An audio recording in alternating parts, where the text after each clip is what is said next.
നമസ്കാരം, ഞാൻ ഡോക്ടർ ഭാഗ്യ, Q1B health കെയറിലെ Ayurveda ഡോക്ടറാണ്. ഇപ്പം പൊതുവെ സ്ത്രീകൾ കംപ്ലൈൻറ്റ് പറയുന്ന ഒരു കാര്യമാണ്, അവർ രാവിലെ എഴുന്നേൽക്കുന്ന സമയത്ത് കാലൊന്ന് നിലത്ത് വെക്കുന്ന സമയത്ത് ഭയങ്കര ബുദ്ധിമുട്ട്, അതായത് വേദനയായിട്ടും കാലിനടിയിൽ ചുട്ടുപുകച്ചിലൊക്കെ ആയിട്ട് ഒരുപാട് ബുദ്ധിമുട്ട് പറയാറുണ്ട്. കൂടുതലും സ്ത്രീകളാണ് പറയുന്നതെങ്കിലും ഇത് പുരുഷന്മാരിലും കണ്ടുവരുന്നുണ്ട്. അവർ ജോലിയൊക്കെ കഴിഞ്ഞ് രാത്രി ഒന്ന് കിടക്കാൻ നേരത്ത് കാലിനടിയിൽ വരുന്ന വേദനയൊക്കെ പല കാരണങ്ങൾ കൊണ്ട് ഈ ഒരു വേദനയും പുകച്ചിലും ഒക്കെ അനുഭവപ്പെടാം.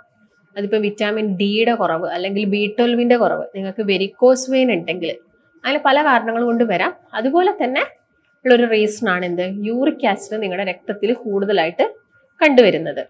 ഇപ്പം നമുക്കറിയാം, യൂറിക് ആസിഡ് എന്ന് പറയുന്നത് നോർമലി ഒരു ആൻറ്റി ഓക്സിഡൻ്റ് ആയിട്ടാണ് ബോഡിയിൽ ആക്ട് ചെയ്യുന്നത്. അതായത് ആൻറ്റി ഓക്സിഡൻസ് എന്ന് പറയുമ്പോൾ നമ്മുടെ ശരീരത്തിലുള്ള ഫ്രീ റാഡിക്കൽസിനൊക്കെ കുറച്ചുകൊണ്ട് വരിക, അതായത് പുറത്തുനിന്നൊക്കെ വരുന്ന കെമിക്കൽസിനൊക്കെ കുറച്ചുകൊണ്ട് വരിക, ക്യാൻസർ പോലുള്ള അസുഖങ്ങൾ കുറയ്ക്കുക, അല്ലെങ്കിൽ നമ്മുടെ ജീവിതശൈലി രോഗങ്ങൾ, ഫാറ്റി ലിവർ, ഡയബറ്റീസ് പോലുള്ള അസുഖങ്ങളൊക്കെ കുറയ്ക്കാൻ വേണ്ടിയിട്ടാണ് ഈ ആൻറ്റി ഓക്സിഡൻറ്റ് നമ്മുടെ ബോഡിയിലോട്ട് എടുക്കുന്നത്. അപ്പം നോർമൽ റേഞ്ച് കിടക്കുമ്പോൾ ഇതൊരു ആൻറ്റി ഓക്സിഡൻ്റ് ആണ്. അപ്പം നമുക്കുണ്ടാകുന്ന സംശയമാണ്, എപ്പോഴാണ് ഇതൊരു വില്ലൻ ആവുന്നത്? ആ ഒരു നോർമൽ റേഞ്ച് കഴിയുന്ന സമയത്താണ്. ഇപ്പോൾ പുരുഷന്മാരെയൊക്കെ വെച്ച് നോക്കുകയാണെങ്കിൽ ഒരു 3.5 മുതൽ ഒരു 7.3 വരെയാണ് നോർമൽ റേഞ്ച്. സ്ത്രീകളുടെ കേസ് നോക്കുകയാണെങ്കിൽ 2.6 to 6.2 ആണ്. അപ്പം ഞാൻ നേരത്തെ പറഞ്ഞ കംപ്ലയിൻറ്റ്സ് ഒക്കെ ആയിട്ട് നമുക്ക് ആരെങ്കിലും ഉണ്ടെങ്കിൽ നിങ്ങൾ എന്ത് ചെയ്യുക, ജസ്റ്റ് ഒക്കെ ഒന്ന് ബ്ലഡ് ടെസ്റ്റ് ചെയ്യുക. അപ്പം വിറ്റാമിൻ ഡി കുറവുകൊണ്ടാണെങ്കിൽ നിങ്ങൾ വൈറ്റമിൻ ഡി ടെസ്റ്റ് ഡയറക്റ്റായിട്ട് പോയി ചെയ്യേണ്ട ആവശ്യകതയൊന്നുമില്ല. നിങ്ങൾ ആ ഒരു 10 മണിക്ക് ശേഷമുള്ള അല്ലെങ്കിൽ 11 മണിക്ക് ശേഷമുള്ള എന്ത് ചെയ്യുക, വെയിലും കാര്യങ്ങളൊക്കെ ഒന്ന് കൊള്ളുക. 11 മുതൽ 2 വരെയാണ് ഈ വിറ്റാമിൻ ഡി കൂടുതലായിട്ടുള്ള സൂര്യപ്രകാശം നമുക്ക് കിട്ടുന്നത്. അത് മാക്സിമം കൊള്ളുക, അങ്ങനെയുള്ള ഭക്ഷണങ്ങൾ എടുക്കുക. അതുപോലെ തന്നെ വിറ്റാമിൻ B12 കുറവൊക്കെ ആണെങ്കിലും നിങ്ങൾ ഷെൽഫിഷ് കുറച്ച് കൂടുതലായിട്ട് എടുക്കുക. കരള്, മത്സ്യമാംസത്തിൻ്റെ ഒക്കെ കരളുകൾ കൂടുതലായിട്ട് കഴിക്കുക. പാല്, മുട്ട, അതുപോലെ തന്നെ പാലിൻ്റെ ഉൽപ്പന്നങ്ങൾ, തൈര്, മോര്, യോഗട്ട്, ചീസ്, ഇതൊക്കെ നമ്മൾ ഭക്ഷണത്തിൽ മാക്സിമം ഇൻക്ലൂഡ് ചെയ്യാൻ വേണ്ടിയിട്ട് ശ്രദ്ധിക്കുക. അതുപോലെ തന്നെ വെരിക്കോസ് വെയിൻ പോലുള്ള പ്രശ്നങ്ങളൊക്കെ ആണെങ്കിൽ നിങ്ങൾ ചെക്ക് ചെയ്യുക, നിങ്ങൾക്ക് ഞരമ്പുകളോ കാര്യങ്ങളോ തടിച്ചിരിക്കുന്നുണ്ടോ. അങ്ങനെ പ്രത്യേകം എല്ലാ വെരിക്കോസിറ്റിയിലും ഇങ്ങനെ വേദന, അതായത് പുറത്തോട്ട് ഞരമ്പ് തടിച്ച് കാണണമെന്നൊന്നുമില്ല. ഇപ്പം ഇന്റേണൽ വെരിക്കോസിറ്റി ഉണ്ട്, എക്സ്റ്റേണലും ഉണ്ട്. ഇന്റേണൽ വെരിക്കോസിറ്റി ഒക്കെ ആവണമെന്നുണ്ടെങ്കിൽ അത് നമ്മളൊരു ഡോപ്ലർ സ്റ്റഡിയിലൂടെയൊക്കെയാണ് മനസ്സിലാക്കുന്നത്. കാര്യങ്ങളൊക്കെ വഴി നമുക്ക് എന്ത് കാരണം കൊണ്ടാണെന്ന്. അതുപോലെ തന്നെ നിങ്ങൾ ചെക്ക് ചെയ്യുന്നത് യൂറിക് ആസിഡ്. കാരണം മുൻപത്തെ കേസൊക്കെ നോക്കുകയാണെങ്കിൽ ആദ്യമൊക്കെ നമ്മൾ കൊളസ്ട്രോളും ബ്ലഡ് ഷുഗറും ഒക്കെ ഒരു 3 month കൂടുന്ന സമയത്ത് എല്ലാവരും റൊട്ടീനായിട്ട് ചെയ്യുന്ന ചെക്കപ്പുകളായിരുന്നു. അത്ര തന്നെ ഇമ്പോർട്ടൻസ് കൊടുത്തിട്ട് ഇപ്പം നമ്മൾ എന്ത് നോക്കുന്നുണ്ട്, യൂറിക് ആസിഡ് നോക്കുന്നുണ്ട്. കാരണം മാറിയൊരു ജീവിതശൈലി മൂലം യൂറിക് ആസിഡിന്റെ പ്രശ്നങ്ങളൊക്കെ ഒരുപാട് ആളുകളിൽ കണ്ടുവരുന്നുണ്ട്. അപ്പോൾ എന്താണ് യൂറിക് ആസിഡ്? നമുക്ക് ആ ഒരു ടോപ്പിക്കിലോട്ട് പോവാം. യൂറിക് ആസിഡ് എന്ന് പറയുന്നത് നിങ്ങൾ കഴിക്കുന്ന ഭക്ഷണത്തിൽ നമ്മൾ കാർബ്സ് കഴിക്കുന്നുണ്ട്, പ്രോട്ടീൻസ് കഴിക്കുന്നുണ്ട്, ഫാറ്റ്സ് കഴിക്കുന്നുണ്ട്. നമ്മൾ കഴിക്കുന്ന ഭക്ഷണത്തിലെ പ്രോട്ടീൻസിൽ പ്രത്യേക തരം ഒരു പ്രോട്ടീൻ ഉണ്ട്, പ്യൂരിൻ പ്രോട്ടീൻസ്, പിരമിഡിൻസ് എന്നൊക്കെ പറഞ്ഞിട്ട്.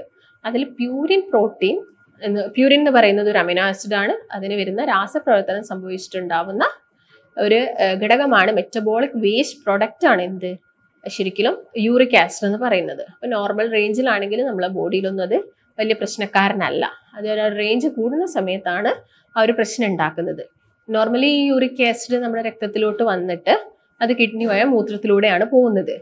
എന്നാലിപ്പം കിഡ്നിക്കൊക്കെ എന്തെങ്കിലും അസുഖമുള്ള ആളുകളാണെങ്കിൽ ഒരു പക്ഷേ അത് ചിലപ്പം രക്തത്തിലൊക്കെ കൂടുതലായിട്ട് ഉയർന്നു നിൽക്കാം. ആ ഒരു കണ്ടീഷനെയാണ് നമ്മൾ ഹൈപ്പർ യൂറിസീമിയ എന്നൊക്കെ പറയുന്നത്.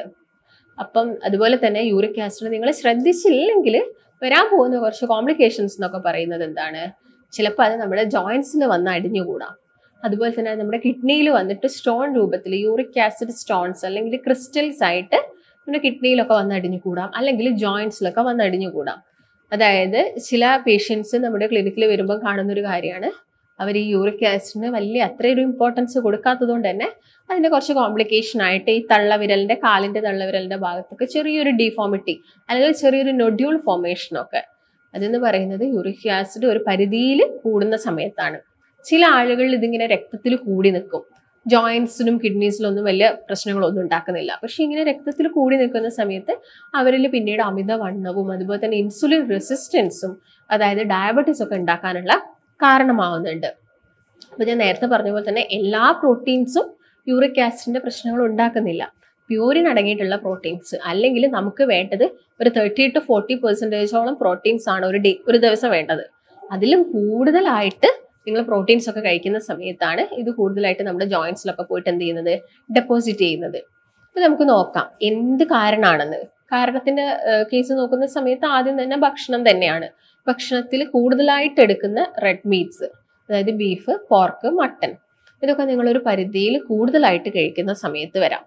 അതുപോലെ തന്നെ കരളുകൾ, ഇതിൻ്റെയൊക്കെ ലിവർ നിങ്ങൾ കൂടുതലായിട്ട് കഴിക്കുന്ന, ബീഫ്, പോർക്ക്, മട്ടൻ്റെ ഒക്കെ ലിവേഴ്സ് കൂടുതലായിട്ട് എടുക്കുക. അതുപോലെ തന്നെ ഷെൽ ഫിഷ് കൂടുതലായിട്ട് കഴിക്കുക. അതായത് കക്ക, ഞണ്ട്, ചെമ്മീൻ. ഈ കടൽ പ്രദേശത്തൊക്കെ താമസിക്കുന്ന ആളുകളാണെങ്കിൽ അവർക്ക് ഇതൊക്കെ ഒരുപാട് അവൈലബിൾ ആയിരിക്കും. പക്ഷെ അവരിതൊരു പരിധിയിൽ കൂടുതൽ കഴിക്കുന്ന സമയത്ത് അവർക്ക് യൂറിക് ആസിഡിന്റെ പ്രശ്നങ്ങൾ കണ്ടാം. അതുപോലെ തന്നെ ഭക്ഷണത്തിന്റെ കേസ് നോക്കുന്ന സമയത്ത് ഈസ്റ്റ് അടങ്ങിയിട്ടുള്ള, അതായത് ഇപ്പം പ്രവാസികളൊക്കെ വളരെ കോമൺ ആയിട്ട് പറയുന്ന ഒരു കംപ്ലൈന്റ് ആണ് എന്ത്, യൂറിക് ആസിഡ് കൂടുതലായിട്ടുള്ളത്. കാരണം അവരുടെ ഡയറ്റിൽ ഈ കുബൂസ് ഒക്കെ അവർ ഒരുപാട് കഴിക്കുന്നുണ്ട്. ഇത് എന്ത് ചെയ്യും, നമ്മുടെ ശരീരത്തിൽ യൂറിക് ആസിഡ് കൂട്ടാനുള്ളൊരു റീസൺ ആവും.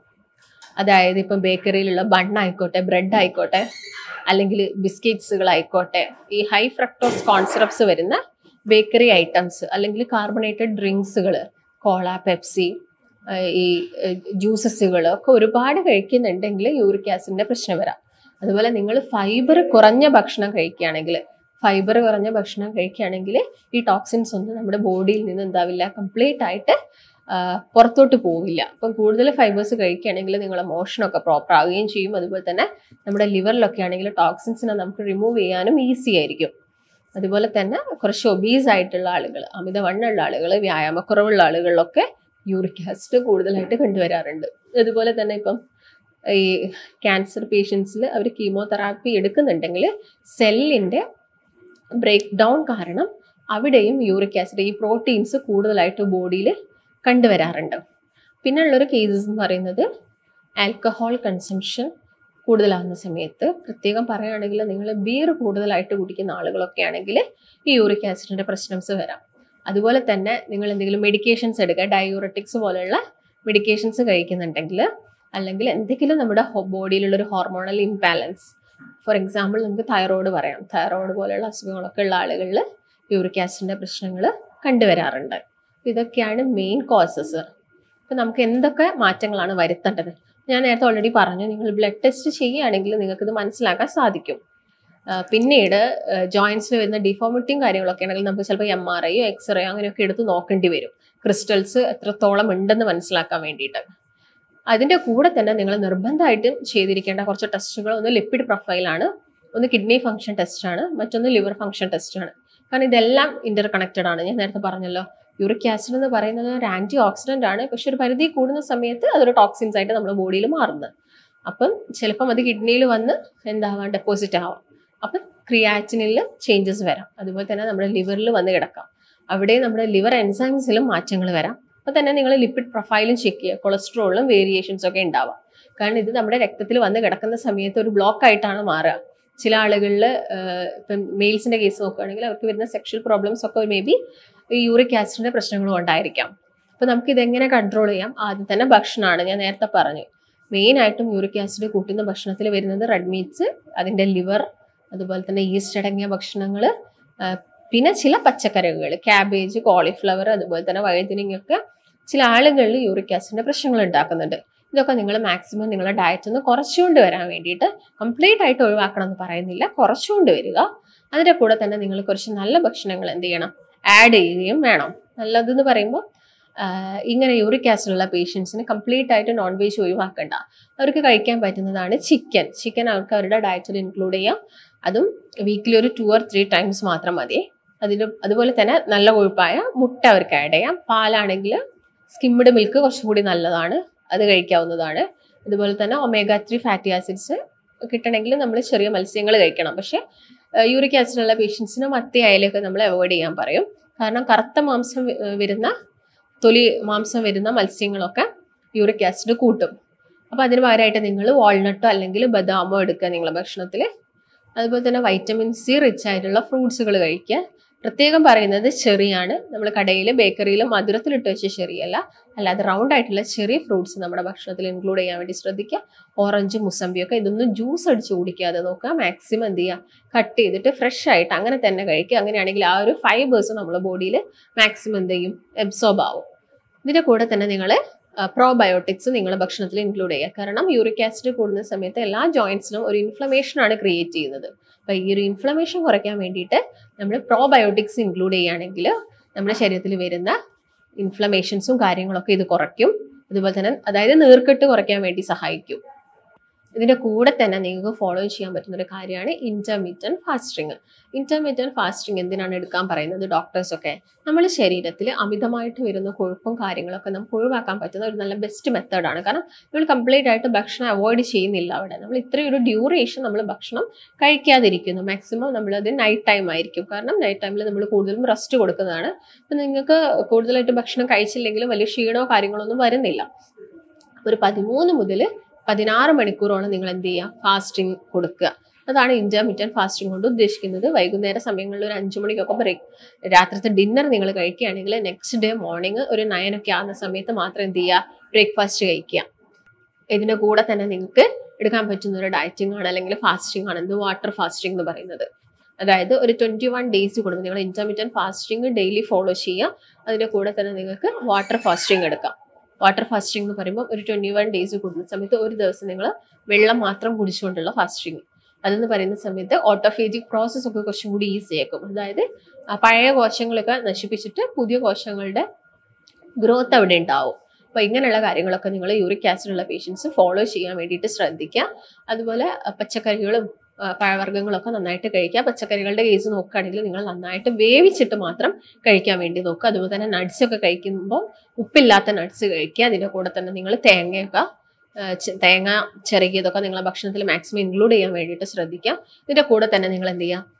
ഇതിൻ്റെ കൂടെ തന്നെ നിങ്ങൾ ഡെയിലി ഒരു എക്സസൈസ് ഫോളോ ചെയ്യുക. പക്ഷെ നിങ്ങൾക്ക് നല്ല പെയിൻഫുൾ കണ്ടീഷൻ ആണ്, നല്ല സ്വെല്ലിങ്, ആ ഒരു ഭാഗത്ത് നല്ല നീർക്കെട്ടുണ്ട് അല്ലെങ്കിൽ റെഡ്നെസ് ഉണ്ട്, അങ്ങനെയൊക്കെ ആണെങ്കിൽ നിങ്ങൾ ഒരു വ്യായാമം ചെയ്യാതിരിക്കുന്നതായിരിക്കും നല്ലത്.